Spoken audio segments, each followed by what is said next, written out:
You're not tired, you're not lost, you're not confused, you're just comfortable. And that comfort is killing you, slowly, quietly, day by day, week by week, and you don't even see it happening. You're in your 20s or 30s, the prime of your life, the most explosive time of your energy, ambition, and testosterone. And you're sitting there scrolling, watching other people live the life you were supposed to live, pretending you've got time, pretending it's all going to work out. It won't. Unless you make it.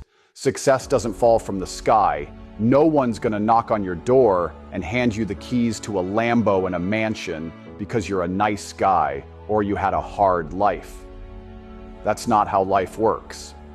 That's not how the real world operates. The world doesn't reward good people.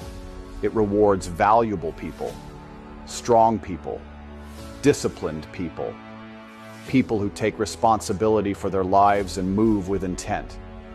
You want to be a king? Then stop acting like a peasant. The comfort disease. Let's talk about comfort, your worst enemy. You've been sold a lie your whole life, that you should be happy all the time, that life should be easy, that things should be fair, that the world is supposed to hand you peace, freedom, and wealth just because you exist. Guess what? It won't. You've been poisoned with comfort. You've been told it's okay to settle, to play it safe, to live normal. But you weren't born for normal. You weren't born for average. You were born for dominance. But dominance requires discomfort, pain, pressure, sacrifice. You want big muscles? That's pain. You want a business that prints cash? That's stress. You want respect? That's earned through grind. But you're allergic to pressure. You want the result without the fight. You want the rewards without the war. And that's why you're stuck. Most people aren't poor because of the system. They're poor because they're weak, mentally weak, spiritually weak, lazy, software addicted to short-term pleasure and allergic to long-term pain. Wake up. You don't need therapy. You need trauma. You need a storm to tear your old self down and rebuild something powerful, something dangerous, something unshakable. This is your time. Your 20s and 30s are not a trial period. This is the war zone where your life gets decided. Every year you waste is one step closer to regret. And there's nothing more brutal than looking back at 40 and realizing you blew it. This is when you're supposed to be building. When you've got the health, the energy, the time to go all in. Not later, not someday. Now. And let me be clear, building doesn't mean being busy. Building means results, progress, discipline, skill, strength, reputation. You don't get credit for being tired, you get credit for being effective. You have no idea how fast time moves until you're on the other side of wasted years. Then it hits you like a punch in the throat. I had everything, and I did nothing with it. Do you understand how dangerous that feeling is? That level of regret, that level of shame? I've seen it break men. That won't be you unless you keep sleeping. The system wants you weak. Let me break it to you. The system doesn't want you rich. It doesn't want you strong. It doesn't want you dangerous. It wants you dependent, obedient, emotionally fragile, addicted to dopamine, distracted by nonsense. They'll feed you endless garbage, shows, games, drama, porn, gossip, just to keep you pacified, to keep you numbed out while your potential rots inside your chest. You're walking around with the power to reshape your entire bloodline, and instead, you're playing games, watching Netflix, eating trash, chasing distractions like a dog chasing a laser pointer. You were born to build kingdoms. And here you are, proud of a streak on a fucking app. Wake up. Do you think the elite got rich by watching TikTok? By debating people online? Number. They got rich by being ruthless with their time, by working when others rested, by sacrificing comfort, entertainment, and ego, by going into the fire and coming out forged. You want to stay average? Then keep doing what average people do. Waste time, make excuses, chase feelings, avoid risk. But if you want to become elite, then everything changes. Your habits, your friends, your mindset, your environment, your daily discipline. What's your excuse? I didn't have a good family. I didn't go to the right school. I have anxiety. I'm not lucky. I don't know where to start. Shut up. No one cares. No one's coming to save you. The world will step over your excuses and reward the man who figured it out anyway. You've got Google, you've got YouTube, you've got AI, you've got books, podcasts, online mentors. You have access to billion-dollar knowledge for free, and you're still broke? That's not a resource problem, that's a discipline problem. Discipline is the final boss, not talent, not motivation, not luck. Discipline is the separator of men. Everyone wants to be rich, respected, and admired, but most people can't even control what time they wake up. You think discipline is restrictive? No. Discipline is the ultimate form of freedom. When you're disciplined, you're in control.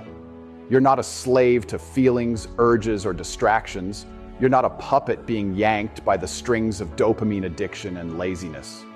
You're a machine, precise, relentless, focused. You eat what fuels you, not what comforts you. You move even when your brain screams, stop. You act even when you don't feel like it, because you know one truth: how you feel doesn't matter. Results don't care. Life doesn't care. Your future doesn't care if you were tired or unmotivated. Winners win anyway. And discipline isn't just about working out or showing up. It's about who you become in the process. When you stack 1,000 days of discipline on top of each other, you don't just build a better life. You build an unrecognizable version of yourself, a stronger you, a sharper you, a version of you your younger self would bow down to. That's the goal, not comfort, not acceptance, dominance, and discipline is the road. Who you surround yourself with, you want to change your life? Change your circle. You hang around losers, you'll think like a loser, move like a loser, and eventually become one. You surround yourself with soft, weak-minded people who validate your excuses and reinforce your comfort zone, and guess what? You'll drown in their mediocrity. Energy is contagious. Discipline is contagious. So is laziness. So is failure. Start auditing your circle like your life depends on it. Because it does. You want to build $1 million mindset? Then get around killers. Get around wolves who are hungrier than you. Get around people who challenge you, who force you to level up just to stay in the room. That's how you grow. You think the top 1% hang out with complainers? With people who smoke weed all day and talk about someday? Number. They build empires with people who bring value, energy, and war-ready mindsets. And let me be brutally honest. Some people in your life need to go. Not because they're evil, but because they're a weight on your rocket. You don't rise with dead weight. Cut them off. Outgrow them. Move on. And if you don't have anyone like that yet, good. Be your own wolf. Build in isolation. Lead yourself. Until the right tribe finds you. Remember this. Your circle is either building your kingdom or burying your potential. Choose wisely. What winning actually takes. Let's kill a fantasy real quick. Winning is not sexy. It's not glamorous. It's not some highlight reel with motivational music in the background. Winning is dirty. Winning is painful. Winning is lonely. It's early mornings. It's late nights. It's missed parties. It's silence when everyone else is getting attention. It's sacrifice when no one's watching. People love the idea of winning until they meet the cost. And the cost is everything. Your ego, your laziness, your comfort, your distractions, all of it. Winning doesn't ask politely. It demands submission. You want freedom? Then sacrifice comfort. You want money? Then sacrifice time. You want respect? Then sacrifice convenience. This world doesn't hand out trophies for effort. It rewards the man who stayed obsessed long after everyone else quit. The man who kept swinging when the tank was empty. The man who kept showing up when it wasn't fun anymore. That's the guy who wins. Because winning is not an event. It's a lifestyle. a choice you make every hour, every day for years. You want what 99% don't have, then you have to do what 99% will never do. So don't say you want it. Show me. Show the world. Show yourself. The power of now. Every second you delay is a second you'll regret. Stop waiting for the perfect time. There is no perfect time. There's only now. You think tomorrow's guaranteed? Ask the man who didn't wake up today. You think you've got years to figure it out? You might not even have months. Time is not your friend, it's your enemy. Every tick of the clock is a reminder that you're either building or burning, climbing or collapsing, living or dying. The only power you truly have is what you do now, not what you plan, not what you think about, not what you talk about, what you do. Most people will die with their dreams still in their head because they kept pushing it to later. You want to know what later turns into? Never.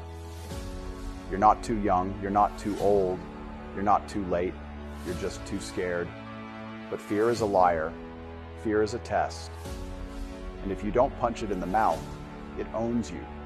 So launch the business, start the grind, go to the gym, cut the toxic people off, begin the discipline, turn the page. Now burn the bridge. No plan B.